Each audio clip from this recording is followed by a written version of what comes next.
J.M. Barrie, Peter Pan. Chapter 14. The Pirate Ship. One green light squinting over Kidd's Creek, which is near the mouth of the Pirate River, marked where the brig, the Jolly Roger, lay low in the water. A rakish-looking craft, foul to the hull, every beam in her detestable like ground strewn with mangled feathers. She was the cannibal of the seas, and scarce needed that watchful eye, for she floated immune in the horror of her name. She was wrapped in the blanket of night, through which no sound from her could have reached the shore.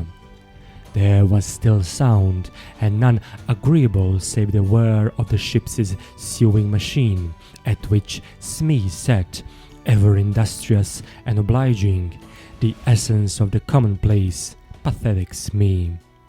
I know not why he was so infinitely pathetic, unless it were because he was so pathetically unaware of it. But even strong men had to turn hastily from looking at him, and more than once on summer evenings he had touched the fount of Hook's tears and made it flow. Of this, as of almost everything else, Smee was quite unconscious. A few of the pirates leant over the bulwarks, drinking in the miasma of the night. Others sprawled by barrels over games of dice and cards, and the exhausted four who had carried the little house lay prone on the deck, where even in their sleep they rolled skillfully to this side or that out of Hook's reach, lest he should claw them mechanically in passing. Hook trod the deck in thought. Oh man unfathomable, it was his hour of triumph. Peter had been removed forever from his path, and all the other boys were on the brig, about to walk the plank. It was his grimmest deed since the days when he had brought Barbecue to heel. And knowing as we do how vain a tabernacle is man, could we be surprised had he now paced the deck unsteadily, bellied out by the winds of his success? But there was no elation in his gait, which kept pace with the action of his somber mind. Hook was profoundly dejected. He was often thus when communing with himself on board ship in the quietude of the night. It was because he was so terribly alone.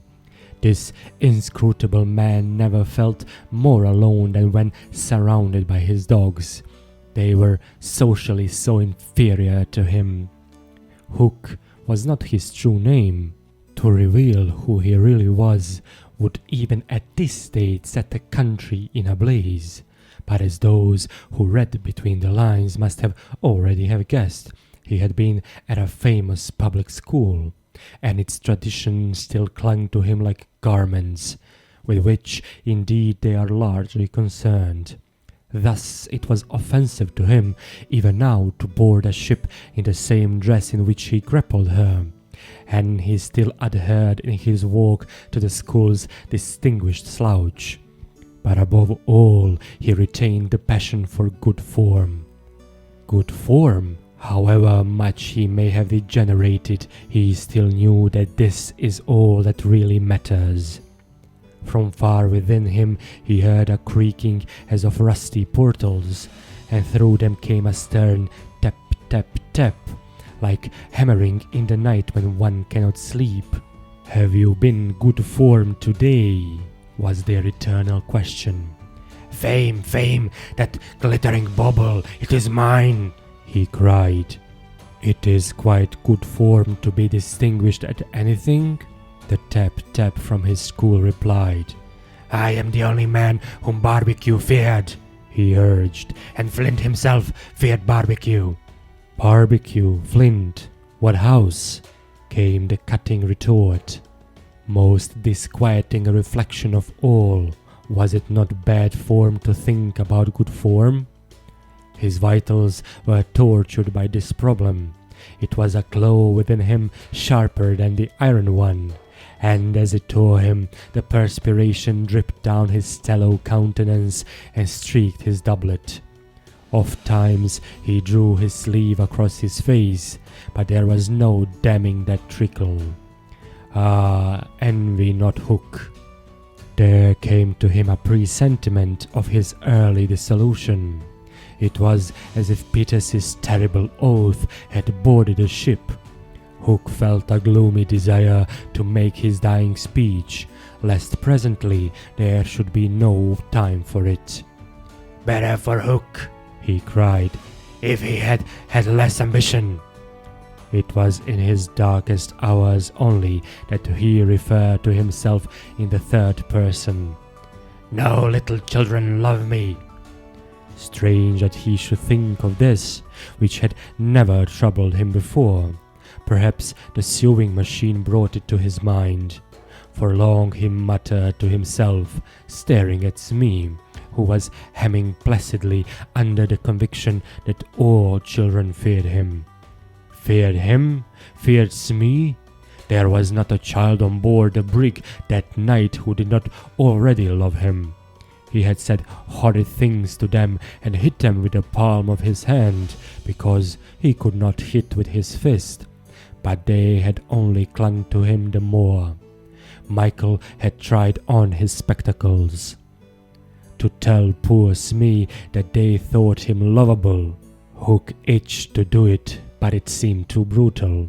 Instead, he revolved this mystery in his mind. Why do they find Smee lovable?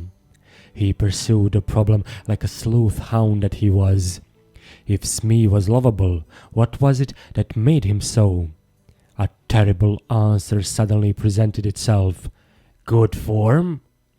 Had the bosun good form without knowing it, which is the best form of all? He remembered that you have to prove you don't know you have it before you are eligible for pop. With a cry of rage, he raised his iron hand over Smee's head, but he did not tear. What arrested him was this reflection. To claw a man because he is a good form, what would that be? Bad form. The unhappy Hook was as impotent as he was damp, and he fell forward like a cut flower. His dogs thinking him out of the way for a time, discipline instantly relaxed, and they broke into a bacchanalian dance, which brought him to his feet at once, all traces of human weakness gone, as if a bucket of water had passed over him. "Quiet, you skags!" he cried, "or I'll cast anchor in you!" And at once the din was hushed. "Are all the children chained, so that they cannot fly away?" "Oi, oi!" "Then hoist them up!" The wretched prisoners were dragged from the hold, all except Wendy, and ranged in line in front of him. For a time he seemed unconscious of their presence. He lolled at his ease, humming, not unmelodiously, snatches of a rude song, and fingering a pack of cards. Ever and anon the light from his cigar gave a touch of color to his face. "Now then, bullies," he said briskly, "6 of you walk the plank tonight, but I have room for 2 cabin boys. Which of you is it to be?" "Don't irritate him unnecessarily," had been Wendy's instruction in the hold, so Tootles stepped forward politely. Tootles hated the idea of signing under such a man, but an instinct told him that it would be prudent to lay the responsibility of an absent person. And though a somewhat silly boy, he knew that mothers alone are always willing to be the buffer. All children know this about mothers and despise them for it, but make constant use of it. So Tootles explained prudently. "You see, sir, I don't think my mother would like me to be a pirate. Would your mother like you to be the pirate, Slightly?" He winked at Slightly, who said mournfully, "I don't think so," as if he wished things had been otherwise. "Would your mother like you to be a pirate, Twin?" "I don't think so," said the first twin, as clever as the others. "Nibs would—" "Stout as gab," roared Hook, and the spokesmen were dragged back. "You boy," he said, addressing John, "you look as if you had a little pluck in you. Didst never want to be a pirate, my hearty?" Now John had sometimes experienced this hankering at maths prep, and he was struck by Hook's picking him out. "I once thought of calling myself Red-Handed Jack," he said diffidently. "And a good name too. We'll call you that here, bully, if you join." "What do you think, Michael?" asked John. "What would you call me if I join?" Michael demanded. "Blackbeard Joe." Michael was naturally impressed. "What do you think, John?" He wanted John to decide, and John wanted him to decide. "Shall we still be respectful subjects of the king?" John inquired. Through Hook's teeth came the answer, "You would have to swear down with the king." Perhaps John had not behaved very well so far, but he shone out now. "Then I refuse!" he cried, banging the barrel in front of Hook. "And I refuse!" cried Michael. "Rule Britannia!" squeaked Curly. The infuriated pirates buffeted them in the mouth, and Hook roared out, "That seals your doom! Bring up their mother! Get the plank ready!" They were only boys, and they went white as they saw Jukes and Checo preparing the fatal plank, but they tried to look brave when Wendy was brought up. No words of mine can tell you how Wendy despised those pirates. To the boys there was at least some glamour in the pirate calling, but all that she saw was that the ship had not been tidied for years. There was not a porthole, on the grimy glass of which you might not have written with your finger, "Dirty Pig," and she had already written it on several. But as the boys gathered round her, she had no thought, of course, save for them. "So, my beauty," said Hook, as if he spoke in syrup, "you are to see your children walk the plank." Fine gentleman though he was, the intensity of his communings had soiled his ruff, and suddenly he knew that she was gazing at it. With a hasty gesture he tried to hide it, but he was too late. "Are they to die?" asked Wendy, with a look of such frightful contempt that he nearly fainted. "They are," he snarled. "Silence all," he called gloatingly, "for a mother's last words to her children." At this moment Wendy was grand.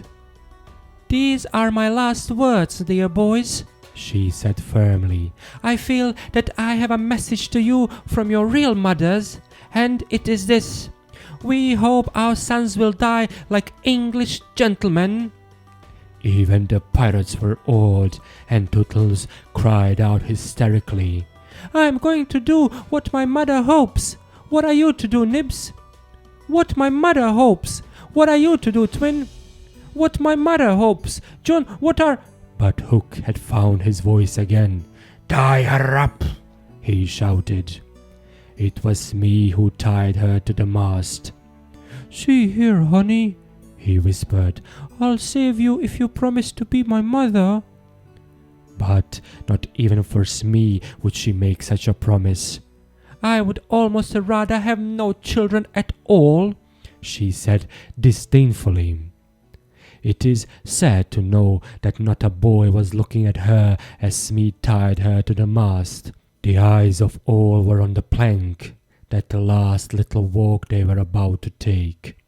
They were no longer able to hope that they would walk it manfully, for the capacity to think had gone from them. They could stare and shiver only. Hook smiled on them with his teeth closed, and took a step toward Wendy. His intention was to turn her face so that she should see the boys walking the plank one by one. But he never reached her. He never heard a cry of anguish he hoped to wring from her. He heard something else instead. It was the terrible tick-tick of the crocodile. They all heard it. Pirates, boys, Wendy. and immediately every head was blown in one direction, not to the water whence the sound proceeded, but toward Hook. All knew that what was about to happen concerned him alone, and that from being actors they were suddenly become spectators. Very frightful was it to see the change that came over him. It was as if he had been clipped at every joint. He fell in a little heap. The sound came steadily nearer, and in advance of it came this ghastly thought: the crocodile is about to board the ship. Even the iron claw hung inactive, as if knowing that it was no intrinsic part of what the attacking force wanted.